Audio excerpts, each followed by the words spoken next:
Heute ehrlich? Hey, servus. Du bist bei einer Platz frei.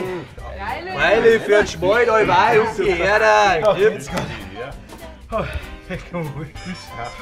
das hat ja durch kleiner Bier. Lass es schmecken, gell? Ja, sehr zu wohl. Prost, lass mal schmecken. Bist du ganz auf Taufe, oder? Ja? Du spielst da. Hallo, grüß Gott.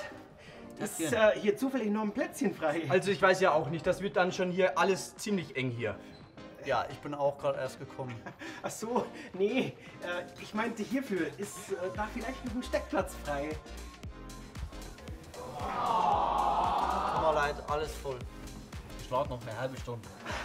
So ein Mist. Auf der Moorsalm war auch schon alles belegt.